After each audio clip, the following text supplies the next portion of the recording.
Thank you, John. Now, we have in our presence this morning a gentleman whose link goes back to Brian Boru 1,000 years ago, which is a tremendous honour here, and I want to introduce you to the 32nd descendant of Brian Boru, the O'Brien, Lord Inchiquinn, who's going to say a good for also.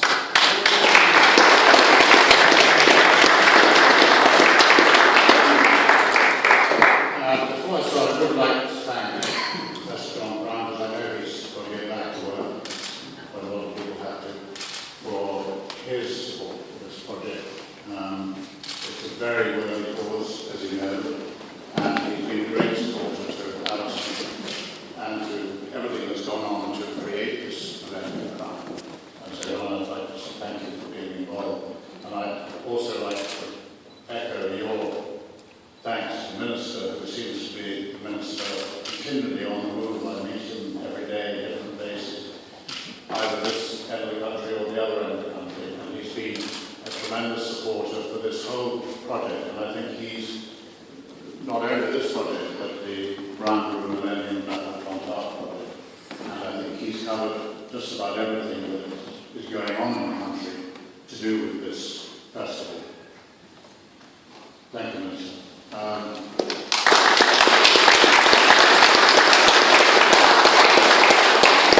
We're all very welcome today to this very special venue to unveil a unique piece of art that's been created to celebrate the death of our Brian Boru, a very special man who was sadly killed 1,000 years ago in his moment of victory at the Battle of Clontarf.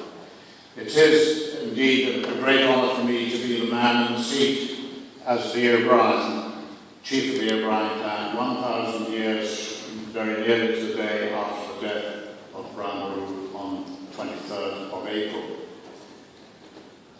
There is no Irish High King's Crown in Ireland remaining that I know of, and in fact it was Brian Boru's son, Conor O'Brien, who in 1064 took Brian Boru's crown and went to Rome to repent for his sins, and deposited the crown, and I presume the wand also, with the Pope, which was a very stupid thing to do, because we haven't seen it since. However, building up to why we're making just another one. We made another one anyway. But for a number of years we've been trying to actually trace this crown. There's no doubt about it, it was given to the Pope in 1064. Whether it's still there remains to be seen, and we're trying to find out at the bottom end, because if you go to the top end, you can just get the same answer. I'm sorry we didn't let out any information. So if anyone knows a Monsignor in charge of the artifacts, perhaps let me know. Probably what is mentioned in history is that maybe the Pope gave it to Henry II when he became Lord of Ireland in 1172. And if he did that, then the crown obviously went back to the UK, to England, and we got somewhere else to start and go to the Tower of London and demand to see it. However, the story goes also that maybe in the Cromwellian era, when Cromwell melted down a lot of the gold and treasury to pay for his army to come over to Ireland to fight us, maybe that was melted down at the same time. I hope that it is the case, and that it's reposing safely with that. Wouldn't it be great to get it back this historic year, to unite, to help unite the whole country, to help bring back relations between the government and the Vatican, which has been strained over the last few months. It would be a very calming influence and a great achievement if we could do that. But I know the Minister knows about this, and I know that the new ambassador will be given a brief that that's his first job when he gets up. You all know Alison McCormick, and she is responsible for working tirelessly to bring this project to fruition. Not an easy job. lot of sort of political things, hurdles to jump over, and a lot of people giving advice and a lot of obstacles in the way, which she has managed to climb over and produce this magnificent crown, which we're going to see in a few minutes. The mastermind of this to raise funds for a charity, and particularly for the Cancer Clinical Research Trust, is a worthy aim for this, and I hope that as a result of the Crown and the rest of the year, when we will be working tirelessly to bring in more donations of gold, money, health, you name it, we'll be trying to get it, will eventually produce, we hope, a good donation to the Cancer Research Fund. And I will make sure that happens.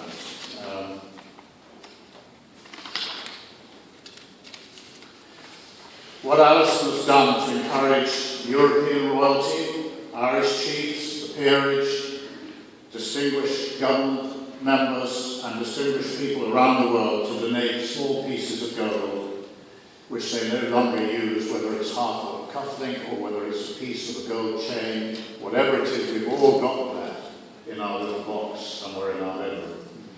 And for those of you who haven't donated, I would ask you, when you get home tonight, remember, just look at that box. If you can find a little bit of gold, then would you donate that piece to Alison, and it will, a proportion of that will go into the crown. But the crown is made so that an addition can be made towards the end of the year. So I appeal to you to check your boxes, see what little bits of gold you've got, and to donate that.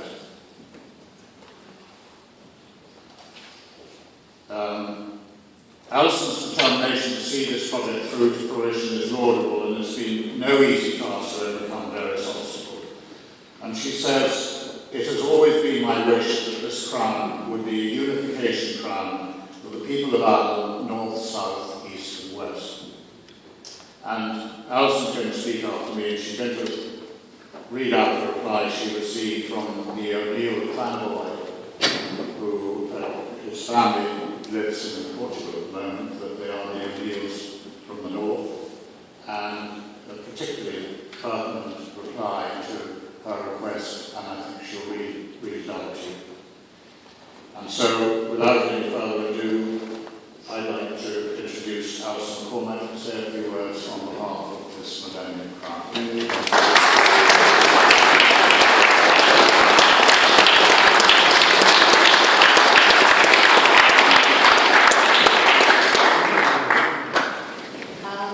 Thank you all for coming this morning. Thank you, Minister, Your Excellencies, for taking us here, and distinguished councillor today representing the Lord Mayor of Dublin. And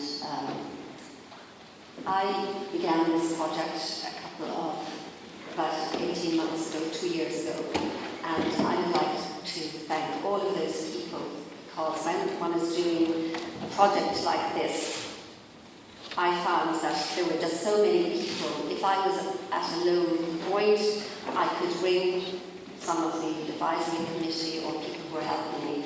And this is the way this has gone forward. It hasn't been one person, it has been so many people. And I would also like to thank those people who have given pieces of gold, the good things that we have auctioned, and the single gold cufflink that has lost its mate, which has been a particle of which has gone into the crown. So I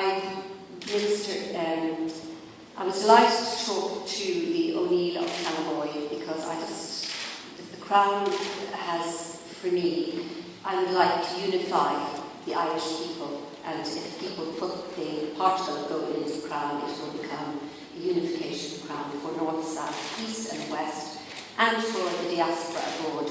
So I'd like to read I spoke to the O'Neill clan boy, and he said to me, I was delighted to talk to you on the telephone, Alison.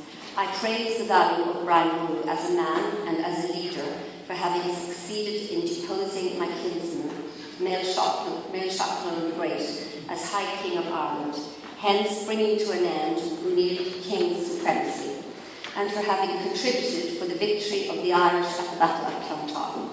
I am therefore delighted to contribute with a piece of gold for the making of the crown, which commemorates the battle and symbolises the value of Gaelic Ireland, of which I am an enthusiastic supporter. The world would be a much better place if the essence of those ancient values, human dignity and the love of nature, would replace the mercantilist lifestyle in vogue today. So we are going to continue with the crown, and we are still asking people to donate the particle, the piece of gold, and the good, as I said, the good jewellery will be auctioned, and the particle of pure gold will be put into the crown. We also have the Brian Boru Millennium Crown scroll, and people who donate a certain amount of gold, their signature will go on the scroll as a legacy for their descendants. And as I know that you all have to run back to work, I would like again to thank you all for coming. And Jules for Cures is on the website, julesforcures.ie. And now we would like Minister Lehman and the Lord Inchiquinn to stand and unveil the crown.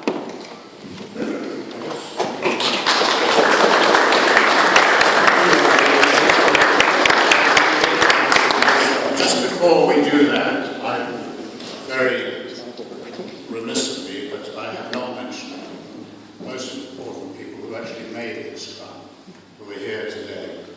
And De Capo, Goldsmith and Jewellers made it, and Shay O'Donoghue and Lee Harding are both here today.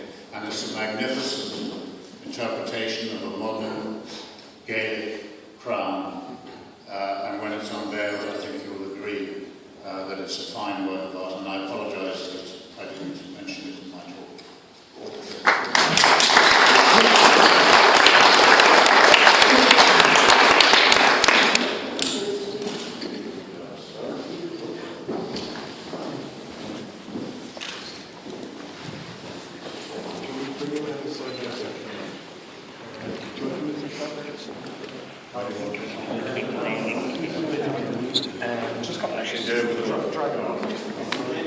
Alison, do you want to hear this one?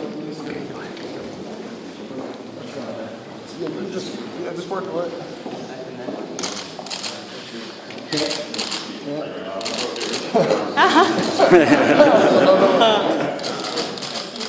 Yeah, Minister, just look at it.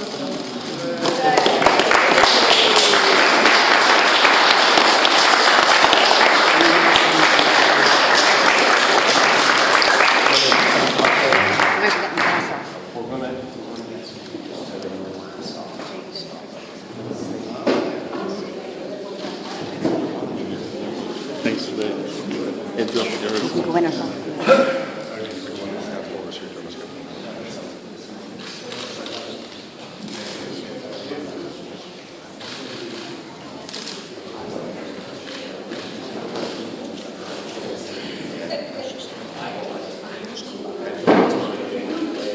New video, you're doing a video, you're going to beat the priest, right? He said 25 million of this thing. Person to song. You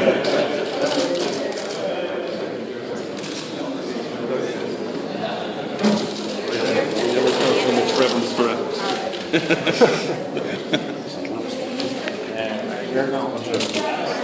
Sorry.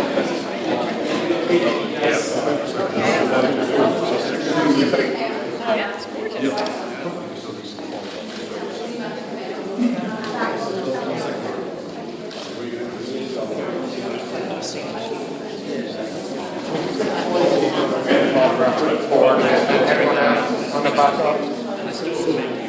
Just forward, you guys. Everyone's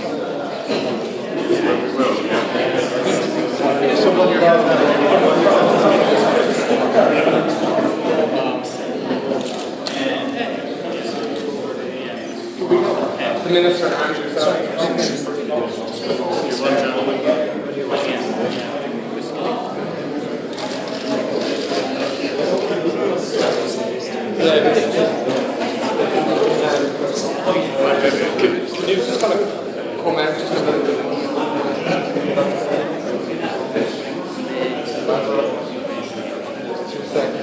Sorry, folks.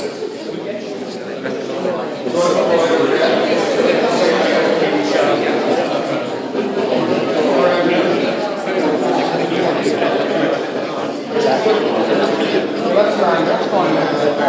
Everyone's looking in the monitor. Here we go.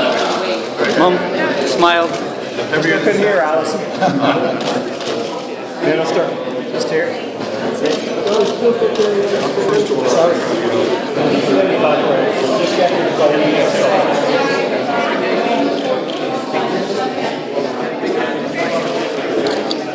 now, folks, just looking right. Alison. Hostage, actually. There we go. Minister. That's it. John, thank you.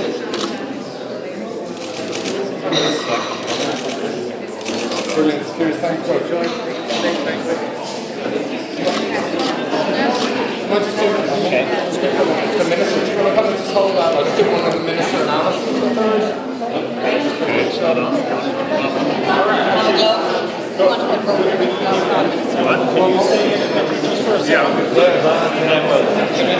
John, yeah. Do you mind, John? Thanks. Let's ask them to keep their